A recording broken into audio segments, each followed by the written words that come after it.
You either use the internet for fun or you use the internet to grow. You're here to grow. Welcome to TRS Clips. The first time you went to Kamakhya, so let's go back. So first time I went to Kamakhya many years ago. Before that I had gone to, there's another temple I really love, which is it's a very small Shakti Pitha in Bengal, in Birbhum district. It's called Konkalitala. It's a Kali temple, powerful Kali temple, beautiful Kali temple. Okay, Where is this? It's in interior Bengal. Okay. So I used to go there and often meditate there, and perform my own rituals there, meditation and things like that, etc. Mantra japa.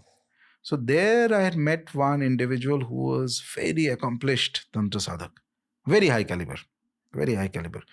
Perhaps one of the nature has been kind. I've seen many good people. So he was one of those. He had various abilities and he had spent a lot of time doing Tantra Sadhak. Now he was in a secular profession. Means it's like this. There are two aspects to him. The world knows one aspect of him. He's in a specific profession. I won't name the profession or details of it because I don't know whether he'll like me mentioning all these things. Seems like he's famous. He's famous. Okay. Let's just say in his domain. Okay. He's famous. But there is the other aspect of it. Somebody had told me that you should go and speak to him about this, then you will see. And then I figured that, he's very good. So he had told me a few things. One of the first things he had told me that I remember,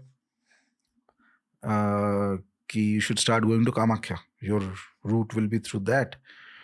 And the other thing he had told me, and those days I was a staunch anti-Bali individual. Anti-Bali? Yeah, just now I'm defending Bali. Those days I was just the opposite. 180-degree opposite.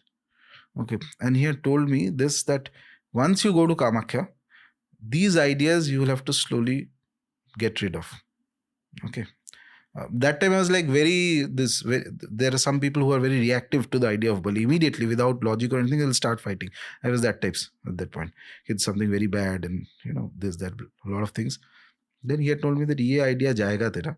Once you go there, the Ma Kamakhya will remove that idea from your head slowly. Be prepared for it. So I didn't take him that seriously at that time. We'll see. But effectively in few months I got an opportunity to go to Kamakhya. That was the first time. And I didn't understand what is Kamakhya, but it's like a spiritual vashikaran. After I come back from that pitha, I could not stop thinking of Kamakhya. Something is pulling me back there. And I kept going and just like that.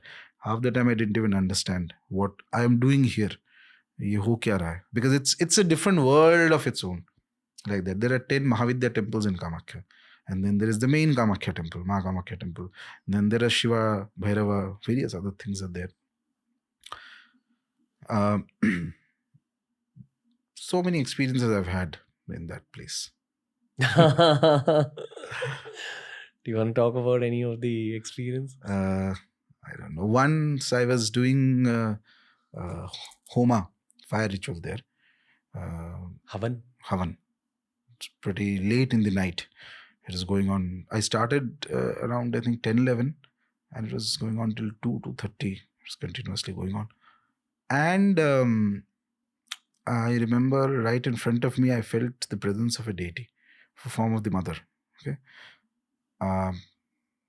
And it was a blissful feeling. Fantastic. I had a terrific meditation. Almost my mind went off to some other zone only. And I think even after sitting for so long, I could still... so basically, once your mind enters into a higher zone, it is not aware of the presence of the body anymore. So in that condition, you can sit for hours and hours. You will not feel tired. You will not feel anything. Okay. So like that. Then eventually I finished the Homa and I went back to wherever I was staying, my room and all that. And but I didn't take it too seriously. There is a brief part of my mind that also says, could be that it's your mental projection. There was no deity. Okay. Ho bhi sakta hai, na bhi ho sakta hai. So I don't take it that seriously until there's more confirmation from. Next day morning, I get up and I'm having a cup of coffee at one of those small places. And I'm walking through the stairways in Kamakya. In one of the temples, suddenly, and that time was very less crowded. At that time, very less people. Suddenly, there's this guy comes out of the temple. He's just outside one of the temples of the Mahavidyas, and he tells me that you go in. Somebody is calling you. Okay, I said that who's calling me? I have come alone. He said no, somebody is waiting for you. Go in quickly. He says this, and he starts walking. Okay, and I'm saying why will anybody call? Anyway, I got curious to see whoever it is. Maybe say somebody who knows me, some friend or somebody has come. So I go inside the temple. There's nobody there. Small, one of the Mahavidya temples. There are 10 Mahavidya temples there. So I go inside the temple. I go right into the Garbhagriha. There's nobody there. The moment I step into the Garbhagriha, I see that same deity there, which I saw last night. And that is the form of the mother I was not even worshipping. I was doing some other homa. Okay. And then later, I figured that specific night, that specific day, Tithi had a link to this form, the mother. It was a very blissful feeling. Same. The moment I was not even doing any sadhana.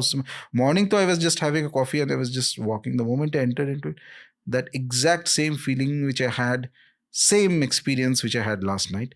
And it sort of was a confirmation that it was she who had appeared and she made sure for me to understand. See, all this I can put it as maybe my mind is feeling something, etc., etc. But why did this person out of the blue tell me to enter, ki somebody is waiting, and there was no one in the temple?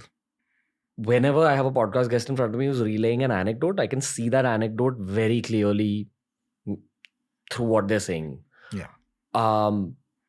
Whenever you say that you got a vision of the deity, I always just see a lot of light.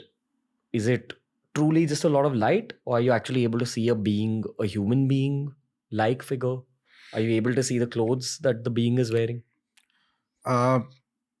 More than that, not only seeing, the truth or otherwise of a vision is understood by feeling the energy of it.